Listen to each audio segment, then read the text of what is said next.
Now I'm watching the news, and this is the guy. This is the guy that shot 6 cops, man.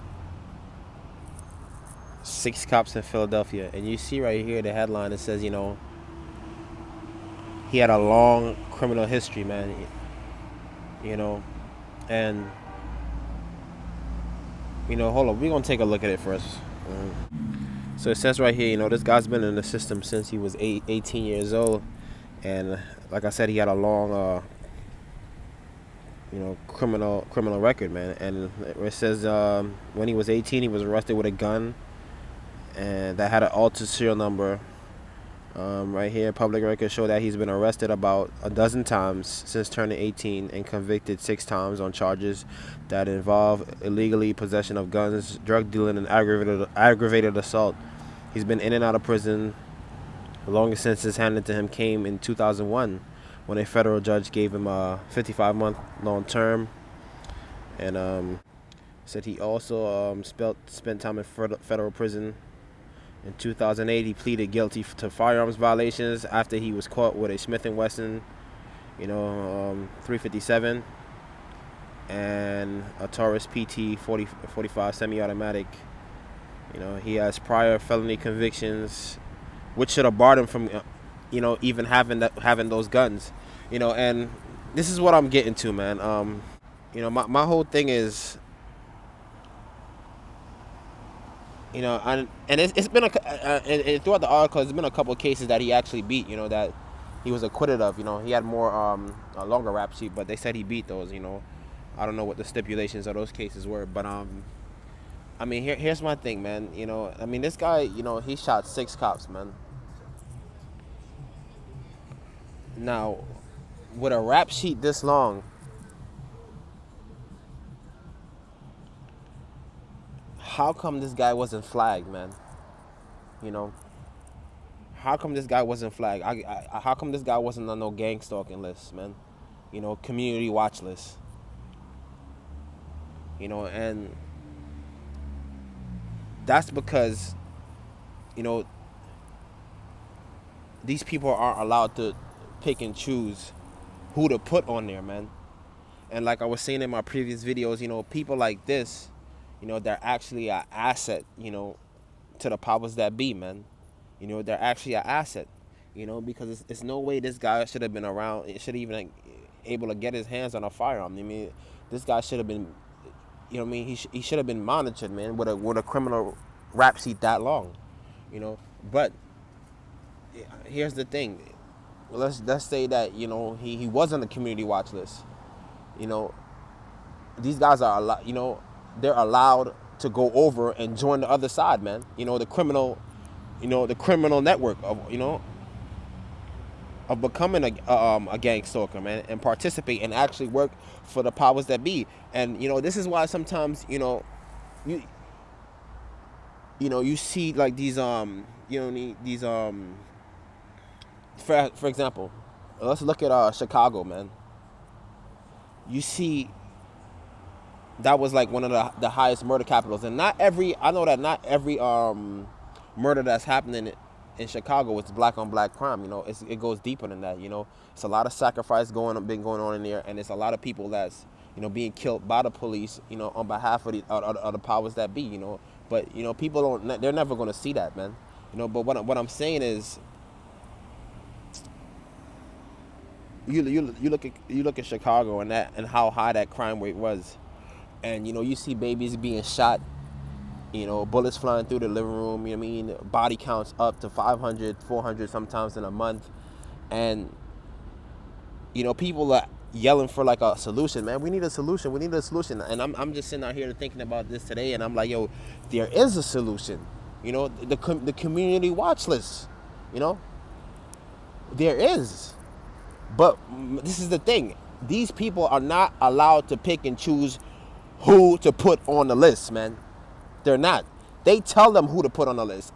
And the people that's being put on the list is the righteous individuals, man. Think about that, man. there is a solution to this, man. And you know, and if this community watch list is being utilized properly,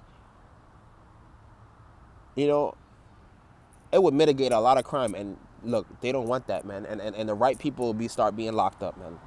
You know. And what I'm saying is, people like him, you know, like I was saying, they're actually an asset to the powers that be. And you know, and they pick up the torch, and then they start, you know what I mean, terrorizing the neighborhoods, you know what I mean, keeping everybody in so-called in line. And these people are actually living in fear. I mean, and they won't do nothing, man. You know, they won't go and report anything, man. And you know, their kids are being shot. You know, they're sitting down crying, mothers crying, and nothing happens, bro. You know, because they're not allowed to put people on the list, man. You know, that's not for them to do. You know, and you know, and a lot of guys, you know, they the way they keep their mouth shut is that these guys, some of these guys that's actually stalking you and stuff like that, they've actually committed, you know, murders, you know, on behalf of these guys, man. So anytime they want to step out of line, all they have to do is just dangle that over their heads, you know.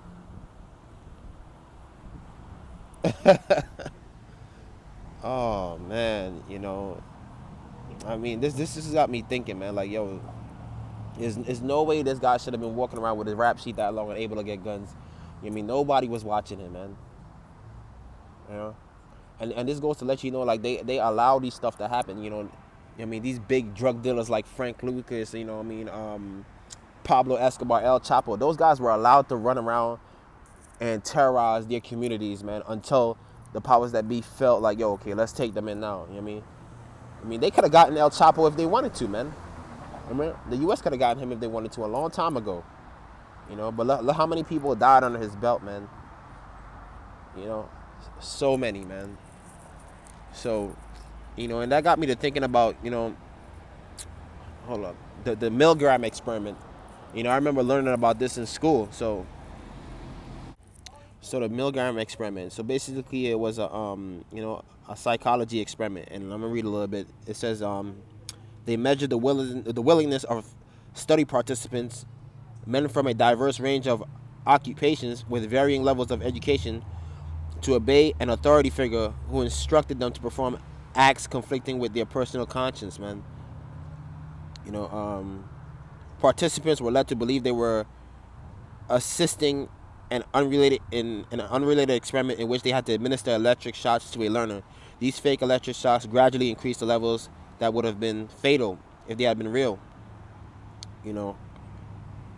So I mean, so basically, they got a group of participants. You know, they tell them like, hey, you know, you're gonna administer these shocks to this person, and we're gonna increase it in dosage. You know, after every shock. And basically, this whole test was to test, you know, it was like, to me, it was a test of your ethics, your morals, you know, and your willingness to obey authority, you know, somebody in power. And it says, you know, the experiment found unexpectedly that a very high proportion of subjects would fully obey instructions, you know what I mean, albeit reluctantly. So it says, you know, these guys are obeying, but they're doing it reluctantly because, you know, the person that's giving them these instructions is coming from a person of authority, like an authority figure, you know what I mean? But the experiment is fake, you know, this person's really not getting shocked, but they think that he is, you know, and this guy's gonna be making sounds and screaming and stuff like that, like he is. So let's keep going for a little bit, man, you know, because this is interesting because it kind of correlates into the, you know what I mean, you know, the gang stalking a little bit. So, you know, of course they told him they were going to get paid. So you see what I underlined right there. He said he also clarified that the payment for their participation in the experiment was secured regardless of what's going on. So it was an incentives, man, and it's incentives guaranteed to them. And what's going on with these guys out here? These guys are not going to come out here and do this to you unless they're getting paid, man. You know, unless there's an incentive. You know, you know. There's no way they're gonna do this. I mean, so that this right here goes to let you know that these people don't care about the community. If you take the incentives away, you take the money away, these guys are not gonna do this. They're gonna be like, what's the point? Why do I have to do this? It's stupid. Just leave them alone. Or whoever it is. So we're gonna take a look at this real quick. First Timothy 6:10. For the love of money is the root of all people. People say money is the root of all evil. No, it's not.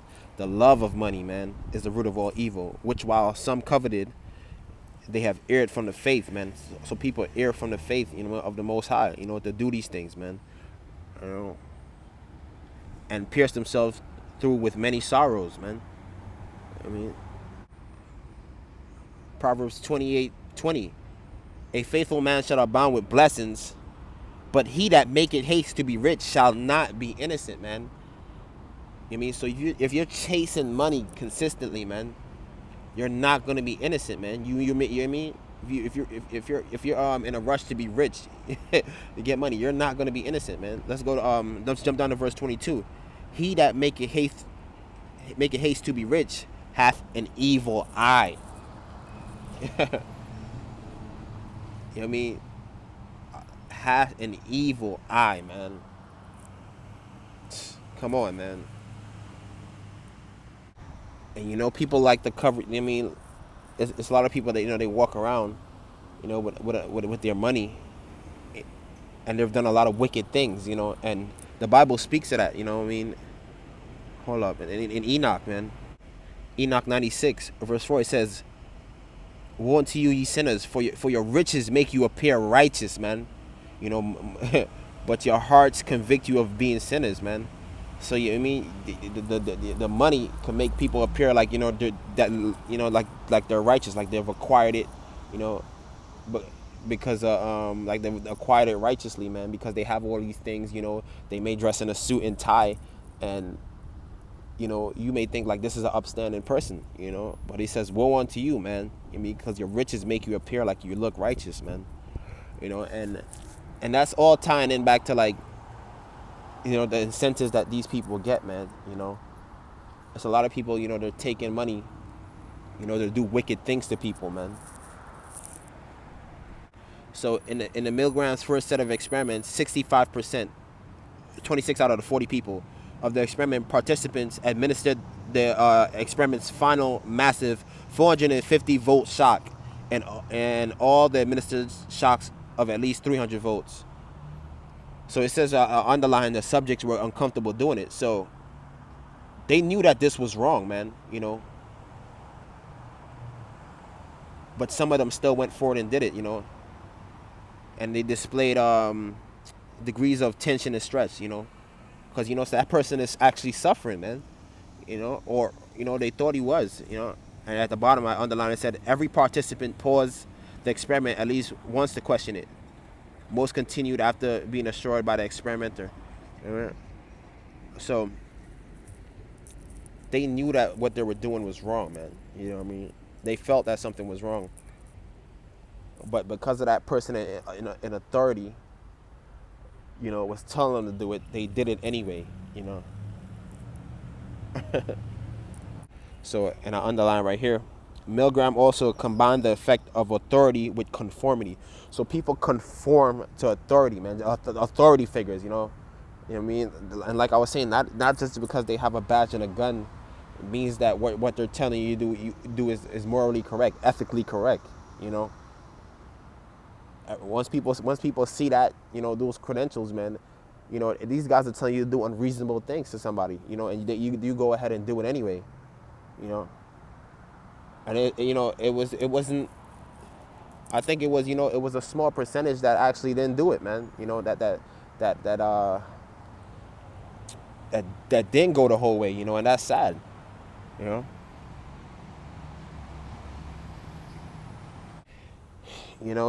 that's because, the wicked, man, the wicked, they actually need, the righteous here to do what they do, man, because they won't do this to each other, I mean, they won't do this to each other, so they need the righteous people here on this earth, man, in order to do these things, man. And well, I mean, because what would happen if we're not here? The Most High destroy these guys, man. you know, So I mean, these guys are all in cahoots, and they actually need us here, man. You know, because they're making money off the righteous individuals' back, man. They're not playing by the rules. They're not playing fair. You know, you know, so this is what I'm saying. They actually need us here because they won't. They can't. They don't. They won't do this to each other, man. They're trying to do this to somebody else. They're trying to dominate somebody else. You know. And this goes back to like what I was saying, man. It's already a solution, to fix a lot of these problems, but these people can't pick and choose who to gang stalk out here. You know what I mean? They cannot. They're being told who to target. And 9 times out of 10, it's not anybody that's necessarily bad, man. So we're gonna take a look at this guy's comments right here. I'm gonna end it with this. This guy's saying, he said it's something like being monkeys. Feed them a little taste of something they're interested in, and you can have them as your personal yes men for as long as you like. They have handlers that treat them like third rates, but in the stalker's mind, he's the most important person in his handlers group. So there you have it. Now that you have some sort of information, what would let's say, I don't know what he wrote right there. What would be your take on this subject? What would be your take on this subject? Who is the one being used, abused, and confused? Is it the targeted or the gang stalker? I mean, that's absolutely true, man. And a lot of these guys, man, they're gonna end up targeted one day. I mean, it's just a matter of time. So I just wanted to highlight that, man. I mean, it was, I just sat down there and I just thought about that, like, wow, So that's it, man. All praises to the Most High for that.